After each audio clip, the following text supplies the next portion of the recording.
I work at a small gas station on a national road about an hour's drive from the nearest town. My shift is at night from 10 p.m. to 6 a.m., and I'm always alone. It's not the first job I've had in my life, but it might be the strangest before this. I used to work at a local dairy shop. But after my father passed away, I became responsible for my mother and younger siblings. That's when I accepted this job, mainly because the pay was a little better, and they also covered food and some essentials. The night I'm about to talk about was a Thursday night a night. I'll never forget. I arrived a bit earlier than usual, like always, just to relax before starting my shift.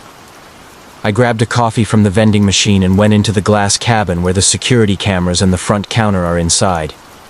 There's an old black chair, a small table, and some faded pictures of the station's old owner, the one who supposedly died in a mysterious accident a couple of years before I started working here. Usually the night goes by slowly. I listen to a podcast or read a few pages of an old novel. I keep the lights dim to avoid feeling too alone. The night is so quiet that even the birds stop singing. But that night was different. Around 1:15 a.m. I saw on the camera a woman in a white jalaba, standing still at the station's entrance. She wasn't moving, not walking in or away, just standing there staring directly into the camera. I don't know why, but her presence chilled me. I felt something off in my chest. I went outside to see her face to face. But when I opened the door and looked in the direction she was in, she was gone. Nothing. The road was empty, not even a stray dog in sight. I went back inside, slowly locked the door and stared at the camera feed. She wasn't there anymore, but the weird feeling didn't go away. I still felt like I wasn't alone. 10 minutes passed. Then I started hearing a faint tapping sound, like someone knocking lightly on the glass. It was soft, cold, steady. I went out again. No one, but the sound kept repeating, same rhythm, same pressure, like it was coming from inside the station. I locked the door again and sat down, watching the cameras nervously. That's when I saw a shadow move behind a car parked in the back corner of the station. It was long, slow. The way it moved didn't feel natural, like someone dragging their feet. I wanted to go check, but I couldn't move. My legs felt like they weighed 100 kilos. I was frozen, breathing heavy, heart pounding. Suddenly the electricity cut out. Everything went dark. Lights off, machines silent. Only one sound remained, a soft knocking, this time coming from under the table. Not loud, just like a stone lightly tapping the wood from underneath. And then I felt a cold breath near my ear.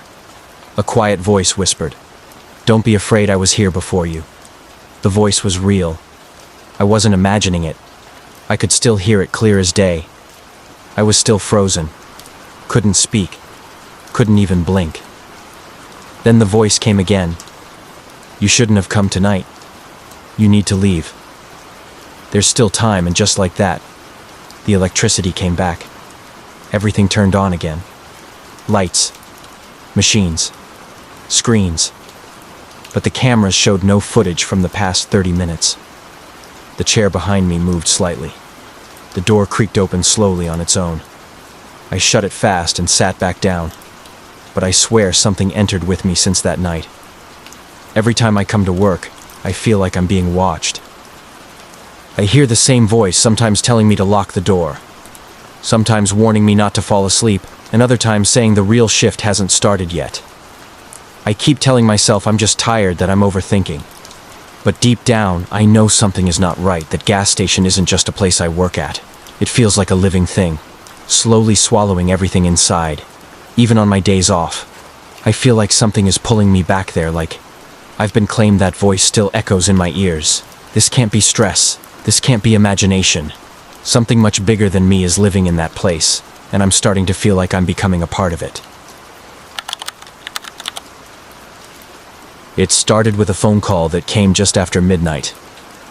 I was in my apartment alone, the kind of quiet that only exists in old buildings where even the walls seem to sleep. I had just finished eating and was watching something on my laptop when the phone rang. It wasn't my cell, it was the landline, the one that never rings, unless it's some bill collector or a wrong number. But when I picked up, no one answered. I said hello twice. Nothing. Then I heard breathing, slow, heavy like someone standing in the dark, staring straight at me through the phone. I hung up. Thought it was a prank. Went back to my room, but something felt strange. It was like the air had changed. Like the silence itself was heavier, as if the room didn't want me there anymore. 30 minutes later, I heard the knock, 3 soft knocks on the door. Not loud, not demanding, just calm, like someone who knew I was alone. I froze. Didn't move for a few seconds, hoping maybe I imagined it. But then the knock came again, this time followed by a voice. A woman's voice. Soft, almost apologetic. "Please open the door. I need your help." I looked through the peephole.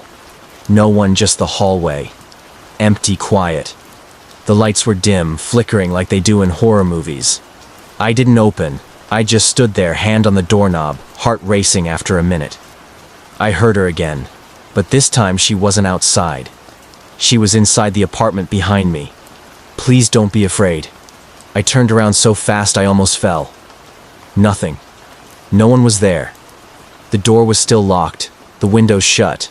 I checked every room, even the closet under the bed. The bathroom empty, all of it. I tried to calm down. Thought maybe I was just tired, maybe my mind was playing tricks. But then the lights started flickering in the kitchen and I heard plates moving like someone was setting the table.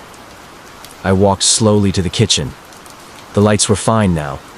No one was there, but a single glass of water had been placed in the center of the table, and it wasn't there before the glass was full and cold like someone just poured it. I didn't touch it, just stared at it, trying to understand what was happening. I backed away to the living room, sat on the couch, and then the TV turned on by itself, static first. Then a woman's face close to the screen, eyes open wide, no blinking. She whispered something I couldn't hear, then said clearly, "I told you not to ignore me."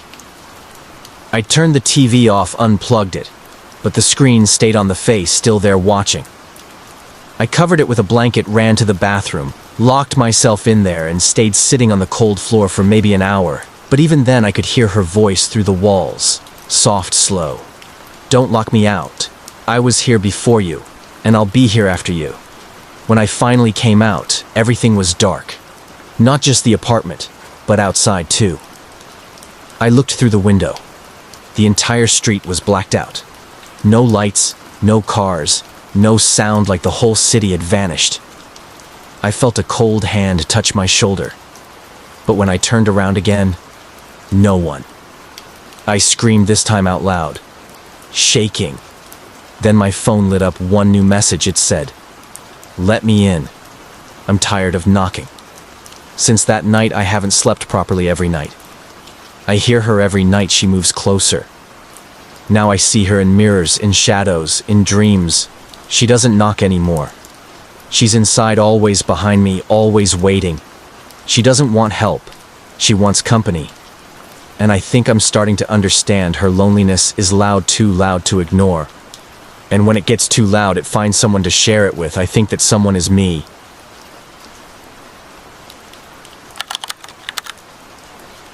They told me never to go near the woods behind the village, not after dark. Not alone, they said people had gone in and never come out again. That strange noises come from the trees after midnight, and that the ground itself sometimes breathes. I never believed them.